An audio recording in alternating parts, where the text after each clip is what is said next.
So this is pretty much part 2 of the last video, which was why do cinematographers choose certain lenses? I want to get into a question that someone asked in the comments of that video, and they asked pretty much why cinematographers choose certain focal lengths. So in order to do that, let's just define what a focal length even is. Now, a focal length is pretty much just a field of view of what your camera can see.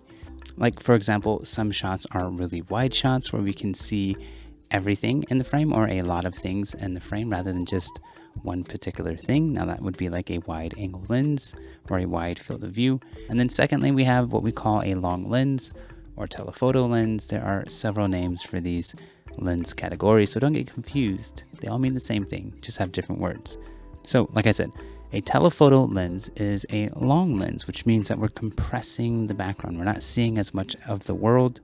We're really just focusing on one particular person or a subject. Now, the blending of those two lenses is going to give your story a certain feel, tone, or mood. Now, again, everything that I'm going to be talking about from here on out and forever, even before I was talking, all kind of relates to the story and why we make those decisions from the story and not just something that is a cool decision to do or something that you may have always wanted to do.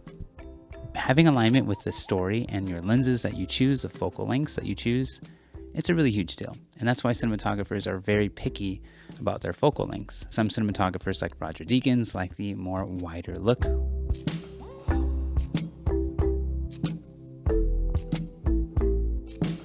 Or like Chivo, who really enjoys the wide angle look.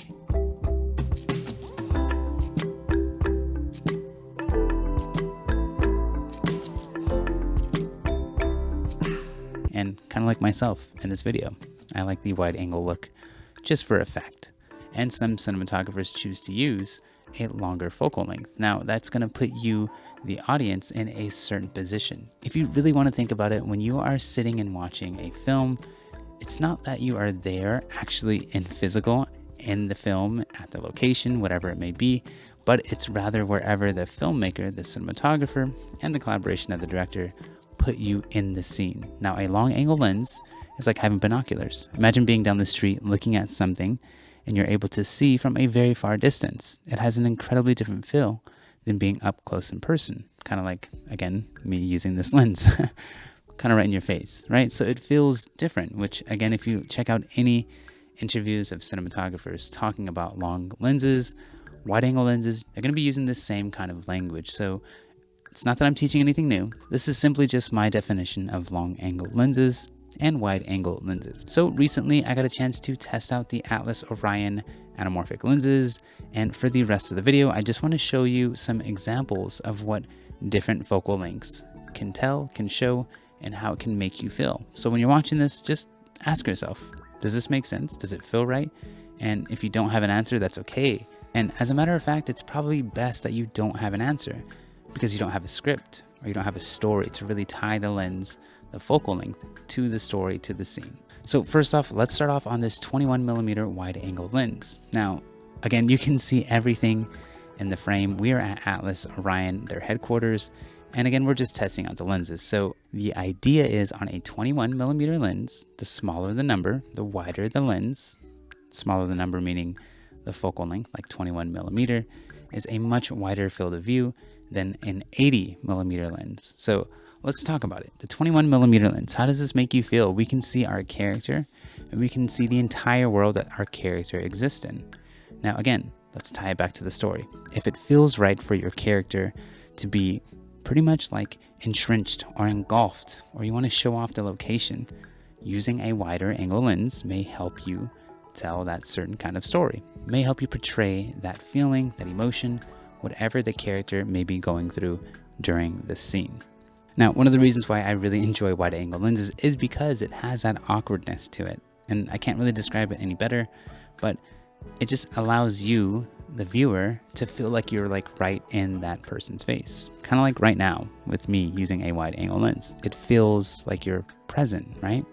I feel like I'm quoting Roger Deakins.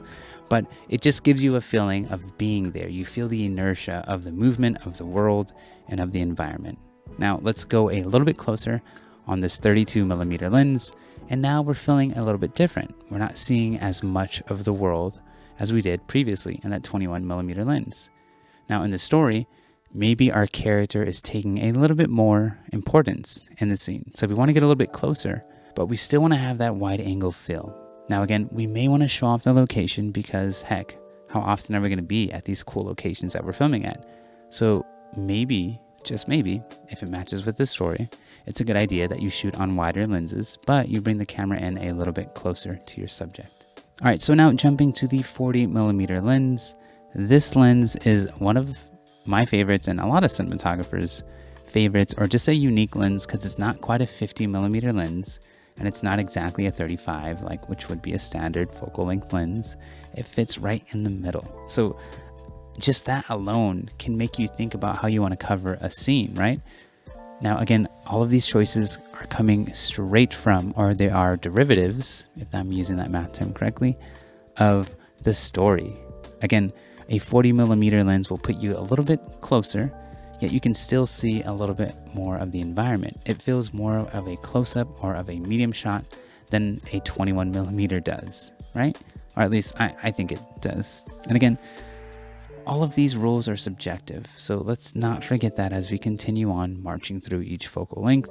So don't be afraid to kind of make your own rules and you tell the audience what a close-up should feel like, because ultimately it's your story, it's your point of view, and I hope that you have a point of view for your story. All right, now we are jumping into the 50mm lens. This is a very popular focal length for close-ups, for medium shots. Again, it really just puts your subject at the focal point of the scene, right? So we're really intimate with this character. We're kind of on a medium to long range lens. If you want to put it between something like a long or a wide angle lens, we're kind of in the middle. So to me, our subjects are feeling present. They're feeling a little bit more important than the background. Again, the background is a huge thing, and I don't want you to think that it's all about the background when you're choosing lenses, but it is something to think about because each lens represents and shows the background differently. And then last but not least, within this lens set at Atlas, or the lenses that we're going to be renting for our short film, is the 80mm lens. Now, as you can tell, it is a major difference from our wide angle lens, starting at that 21mm focal length. Now we're able to be much closer to our subjects while having the camera further away. And again, you want to think about the story, of course, but sometimes, and probably most of the times as well, hand in hand with that decision of how does this focal length speak to the story, is logistics. Like, how can we get the camera close enough or far enough to give our characters enough space to perform? Now, for me, that is always something to consider when I'm choosing a lens, is like, logistically, how close do we want to be, like in physical space, to our talent, and how much of the world, how much of the character do we want to see, because you're always sacrificing. Now, if you're in a smaller, cramped space, maybe wide angle lenses are going to be best for you because you can kind of choose how far or how close physically you can move the camera. Whereas if you're in a really huge space, kind of like this place where we were testing the lenses, if you have a wide angle lens, we compress the background, and you can actually make that entire space feel much smaller in relationship to our character. So there are so many ways and so many decisions to be had and talked about when you're thinking about choosing a certain focal length. So of course, the main decision of what focal length you should be using should come from the story, but also you want to be able to think logistically, how big is the space, how small do you want it to feel according to the script, to the story. And you know, it's something that I'm learning myself, is once you understand the technical side of all of the cameras and lenses, you're so much more equipped to make a better choice on which piece of gear, which piece of camera, which piece of lens, which focal length you should use according to the scene or the story. So we've reached that part of the video where we are at the end, but before you head out, let me know down in the comments below what you think about using anamorphic lenses versus using spherical lenses, which is like the lens I'm using right now. There is a difference, and you know, if you can articulate what that difference is, it'd be really awesome to hear your thoughts as to what you like more, or maybe you're interested in using anamorphic lenses like myself, which I'm actually going to do for the first time in a few days. So again, drop some comments down below if you have any questions at all, and let me know what your thoughts are. What lenses are your favorite? And if you just have any questions at all about filmmaking. I'm really enjoying this series that I'm doing, allowing myself to talk and just share the little knowledge that I know about filmmaking with you all. So I hope you learned something, and I guess we'll see you in about 7 days.